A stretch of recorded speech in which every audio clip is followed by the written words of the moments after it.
Well, hello, everybody. Welcome to the one-sided conversation. We recorded a great episode of our conversation, Father Matt and I, on Wednesday, Orange Shirt Day. I made fun of the fact that I forgot I wasn't wearing orange once I got to work. And we shared about the story of that and about truth and reconciliation. We talked about Father's homily and a very smart and witty show. Not a perfect show and totally holistic, but a very smart premise in The Good Place. Talking about the point system and salvation. It was really great. But the Lord likes to humble us. And he humbled me by realizing one of our microphones wasn't working. That I found out when I went to edit it. So you can hear me, but he can't hear Father Matt. So it's a little backwards. So I thought I'd film a short little video to show you guys a little bit of what we were trying to talk about.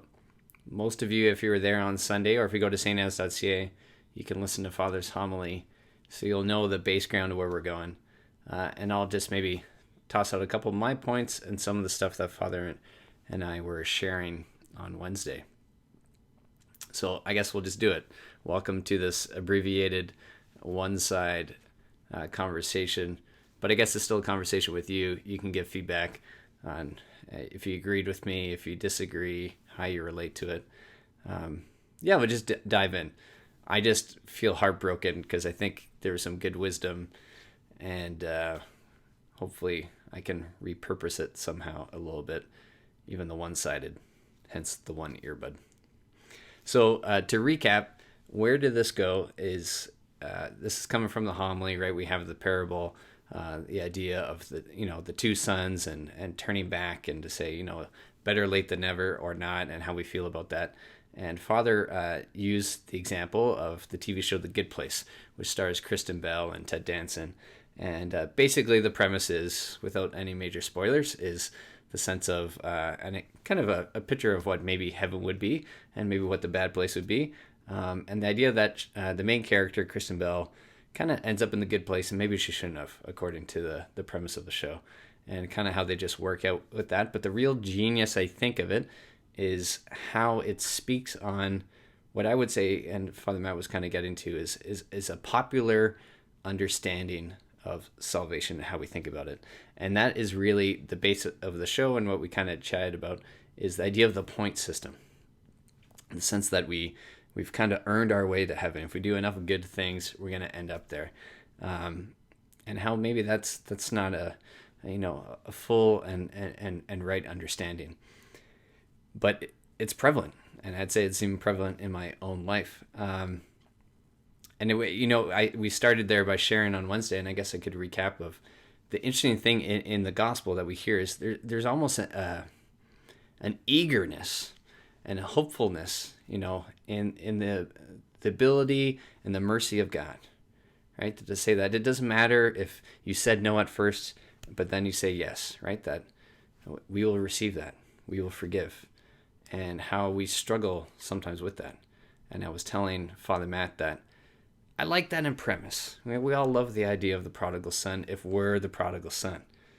The idea that the Father is waiting out looking for us and is ready to jump off the deck and run and embrace us. We love the idea, personally, at least I think so, that it's never too late. But if I'm being real, my struggle is probably where there's a lot of woundedness and pain in some friendships or relationships in my life where some profound evil's been committed on people I love. And I guess I have to technically believe, in the ability for them to be redeemed, to turn from their ways, to seek forgiveness, and that forgiveness will be given. But if I'm being honest, I maybe don't want to think that. I don't want to accept that. I want to say, I want salvation for me, but they did some bad stuff. Or as I was kind of telling Father Matt is, I think I have more points. And I would never really speak that out loud, although I just kind of did, is I think we're all susceptible to that. We like the idea of salvation for all, but then when it's really the jerk who cut me off on the highway, I'm a little less willing. I start to rack up my points. I'm a better driver than that person, right? Or I'm a better youth minister than that person, or I'm more faithful to Sunday Mass than that person. Whatever, I pray an hour a day. They don't even pray a rosary, I make sure that I've never eaten meat on Friday. That's not true. I screw up on that all the time. We constantly fall into the kind of the point system. And that's why I think the show is so great, is that it kind of, points out this reality and kind of the flaw of it without getting, crazy into it. It points out kind of some of the ridiculousness of it is, that salvation really is not the point system. That's not what our faith kind of teaches. And I think Father Matt pointed that out well, that salvation is relationship, and it's through transformation. It leads to transformation. And, he quoted, at least in our conversation, I can't remember if it was on Sunday, from von Balthasar, Hans von Balthasar, a big fancy theologian. But he had this line that I really loved that I'm just going to quote again. He said, "Paths in life are often confused, may close to God, maybe far, maybe we don't know. But the event of conversion is so significant for God that he silently sweeps away all twistedness and corruption and opens up an entirely new lifetime account for the one who has turned toward him." And specifically, that line that just kind of blew my mind was this idea of he silently sweeps away all twistedness and corruption. And it made me think of, we know in the Old Testament, right, the story, of, I think it was the prophet, in the cave and come in the mountain. And, God doesn't come in the fire. God doesn't come in the wind. God doesn't come in the earthquake, but is in the stillness and the silence. And how often is that kind of true? We're waiting for the big moment. We're waiting or maybe expecting God to deliver justice or mercy according to the way that we think. I know I'm very guilty of that. But when I think of, in my own life, where does it get played out the most is most often is through relationship as we go back. Where do I see salvation get played out? It's in relationship. Where do I see the experience of mercy and forgiveness? It is in the context of relationship. Relationship with God, first and foremost, yes. But then it goes and flows out from there.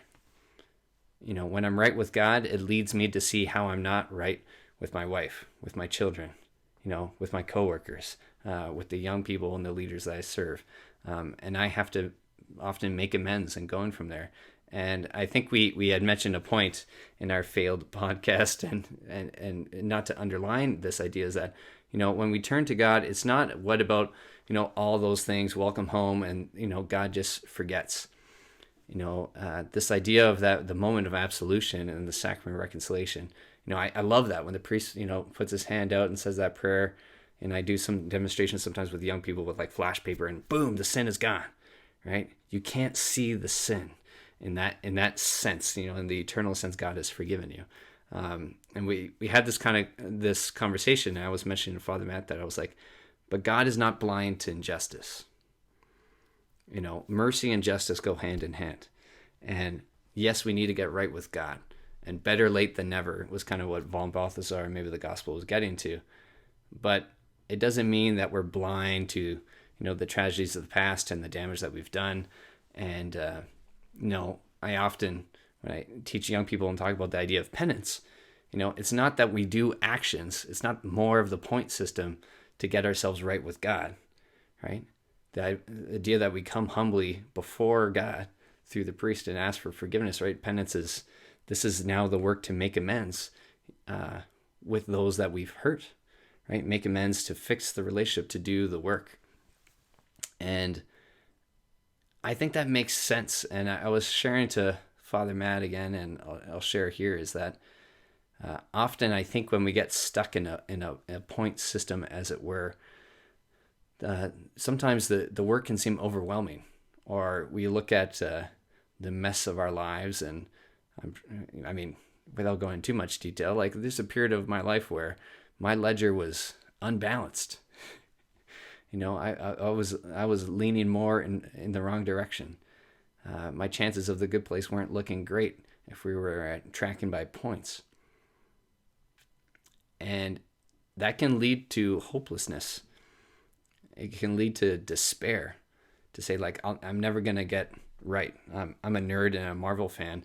And as much as I love it, they're not always perfect, but which is an interesting story, without getting into spoilers, is the journey of Black Widow. She talks about having to, wipe her ledger clean to make amends. And even though there is some conversion and goodness in there, I think sometimes there is like a despair in her journey a little bit of feeling like she can never clean her ledger. And that can be a tough spot to be in. And I just love this experience of mercy from God to say, it's overwhelming. It doesn't really make sense. But it also isn't blind that we do have to do the work. But I think, I guess I was just sharing that I find I'm more willing to do, quote unquote, the work, not so much to earn forgiveness. But I have a desire to make amends when I know I'm forgiven, right? When I've experienced that forgiveness, with that it's unearned, frankly undeserved, but I get it anyways. And so sometimes I think, I was sharing with someone the other day, just the reality of living in a post-Christian context. And we're trying to teach, all the work, all the steps, catechize, do all these great things. But we live, in a world that often isn't even convinced of the God question. We're still dealing with basics of, do you even believe in God? Or the problem of pain and evil. And we're trying to show them these are the ways to stay in right relationship, right? I do the work of forgiveness and trying to be in right relationship with my wife because I love her, because of a commitment of that. And, I was sharing, I think, with Father Matt, just this idea of not that we ignore the work, not that we don't focus on, the teachings and the practices of our faith, but that we just get things in the right order. And when we kind of get right with God or understand this relationship with God, then we can go forth and be in right relationship with one another. And I think it was important, in this reflection from the weekend, that we don't get lost in that. It's not just, me and Jesus and to heck with the rest of it. I forget what I was listening to today. It was actually just kind of reflecting on this idea of, I think it was maybe a video message from Archbishop Don in Regina, just the idea of how we're treating the Eucharist and all this stuff in this crazy COVID times of like, yes, we need to show reverence, but part of reverence for God and for life is also reverence for one another. And just the fact that even some of these protocols and practices that we're living in right now is really practically, in a way, showing reverence for one another, to taking care for one another. And sometimes I think we trip up in why we're doing things. And kind of get into the last section of Father's homily from the weekend, and just the thing I'd like to kind of toss my hat into the ring for you to think about was this idea from the second reading. Father Matt went on to from Paul about the idea of Jesus, even though he was God. He humbled himself even unto death on the cross. Even though he was God, and he went into the idea of the Greek word that can also be interpreted or translated as also mean because. So this understanding, even though and because, and I was just sharing, I just find this super interesting. That it's almost maybe more how we perceive God, of are we even though or because. And I leaned way more on the even though. I think I often go out of this perspective that what Jesus did for me is kind of over the top. So even though he was God, he still was willing to do all this madness. And I think maybe I can trip in an unhealthy way of, is it scrupulosity, when you're like too serious about your sins or to a failure, is I think I'm completely unworthy. That seems so ridiculous that the God of the universe, creator of the universe, would die for me, and would do all of this. But I think it's healthy to have both kind of understandings and to say that, God did this because he was God. The idea of that God is the lover, We shared a little bit of this idea of the beloved. And one of my favorite practices that frankly kind of makes me uncomfortable as a chatterbox, if you've come to get to know me at all, is to try to be still and to try to just, what was the language I used? Just to be washed with the goodness of God. Just be overwhelmed by grace. Grace like rain, I think, is an old classic worship song. And one of the experiences that I've really come to love, and we're very blessed in this parish to having experience of it, is Eucharistic adoration, which we have all day pretty much on Wednesday, which is awesome. And then the third Friday of the month, obviously with Source, where we have musical adoration and testimony and opportunity for confession and reconciliation. And years ago, when I was a parish youth minister, I had the keys to the church, which was awesome, and I loved to stay up late. And I had a young adult group, and we used to always hang out and do the last hour of adoration, which went from 11 to midnight. And then there was the reposing of the Blessed Sacrament, and we used to chant the Our Father underneath this big, I don't know, the roof or whatever. It just had a super great echo, and that was like a tradition. We always chanted the Our Father as a group in the black, in the darkness. And then I just got to sit kind of at the foot of the cross in my brain, by the foot of the tabernacle, and just be still with him.